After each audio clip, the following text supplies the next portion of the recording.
Doutor, eles querem saber, por exemplo, o que acontece com um líder religioso que ele é culpado por um abuso. Como que ele é julgado? Ele é julgado como uma pessoa comum? Existe algum tipo de protecionismo das instituições religiosas?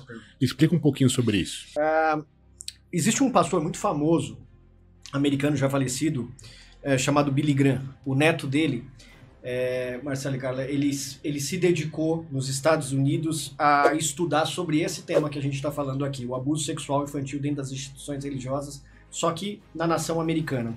A resposta do Boss foi o seguinte: a resposta que os evangélicos dão ao problema do abuso sexual é pior do que a resposta que os católicos vêm dando, por incrível que pareça. Como que é? Repete aí. A resposta que os evangélicos dão ao problema do abuso sexual é pior do que a resposta que os católicos vêm dando. Essa é a posição do Boss, que é hoje o principal especialista em proteção, em prevenção ao abuso infantil na comunidade cristã americana. Ele foi ex-procurador-chefe de abuso infantil na Flórida. Enfim, ele é neto de um grande evangelista chamado Billy Graham. Bom, a instituição religiosa, ela costuma, essa é a verdade, seja católica, seja evangélica.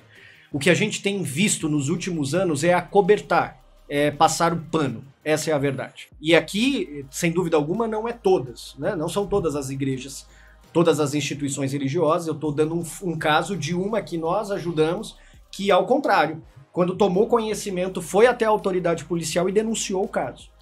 Mas a maioria, numa estatística, costuma acobertar o caso. E por algumas razões. Primeiro, o escândalo. O escândalo que essa notícia traz é muito forte e isso pode abalar as estruturas da instituição religiosa. Sim. Então, preocupados, por isso que Papa Bento XVI por muito tempo acobertou casos, e que também os que vieram atrás dele, né, desde 1950, esse relatório da Igreja Francesa, ou seja, então, por quê? Porque isso provoca um abalo à imagem da igreja. Aquilo que eu disse no início, você não espera que isso aconteça numa igreja. Agora tem um outro fator que é econômico. Não é só da identidade da igreja, é financeiro. O Código Civil trata essa questão diferente do Código Penal. O Código Penal vai tratar do crime cometido pelo abusador, e aí o crime não pode passar da pessoa daquele que cometeu. No Brasil, a instituição religiosa, a instituição CNPJ não é responsabilizada criminalmente, então o abusador vai responder pelo seu crime. E aqui não tem nenhuma facilitação, ao contrário. Salvo engano, é o artigo 226 do Código, vai, inclusive, é isso mesmo.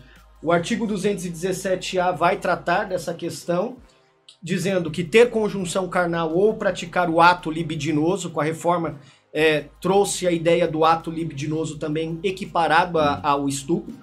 Com menor de 14 anos, a pena de reclusão é de 8 a 15 anos. E o 226 trouxe o aumento da pena. O inciso 2 vai dizer assim, a pena é aumentada de metade, ou seja, se for a mínima 8, aumenta mais 4, se for 10, aumenta mais 5. Se o agente é ascendente, padrasto, madrasta, tio, irmão, cônjuge, companheiro, tutor, curador, preceptor, empregador da vítima ou, por qualquer outro título, tiver autoridade sobre ela.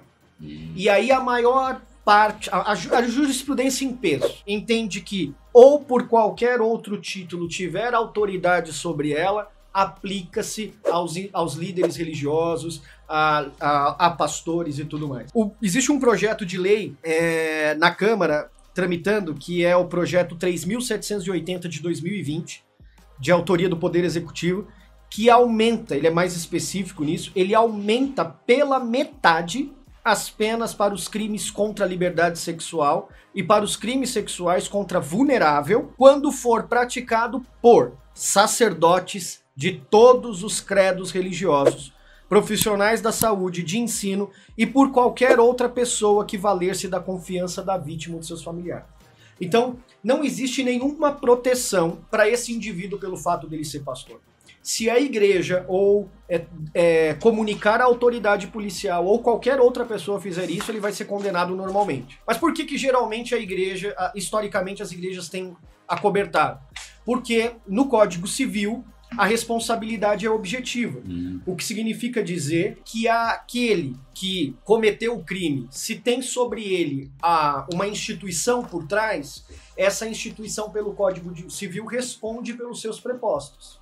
Então, ela vai ser condenada com uma responsabilidade objetiva, o que significa isso? Independente da sua culpa, por ela não ter buscado meios de impedir que aquele preposto dela tivesse cometido aquele crime. Então, qual é o ponto aqui? Se a igreja denuncia, ela pode sofrer, mesmo tendo denunciado, uma ação civil de dano moral indenizatória, porque a instituição vai responder pela conduta dos seus prepostos. Então, por causa disso, ao longo da história, a Igreja Católica e evangélicos vieram acobertando essas situações com medo da questão da imagem e da questão econômica. Essa igreja que nós ajudamos no escritório, Vendramin, é uma igreja muito simples. Essa igreja, para você ter ideia, o custo dela, a oferta mensal dela, não chegava a R$25 mil mês. Uma igreja muito simples no interior. 2 processos elas sofreram. Cada um deles, o pedido inicial, 250 mil. Mas esse pedido inicial, Jefferson, ele nem sempre é isso, a gente sabe, exatamente. Só que ele estava fundamentado em várias decisões do Tribunal de Justiça já de São Paulo, que condenaram igrejas em expressões maiores do que 200 mil.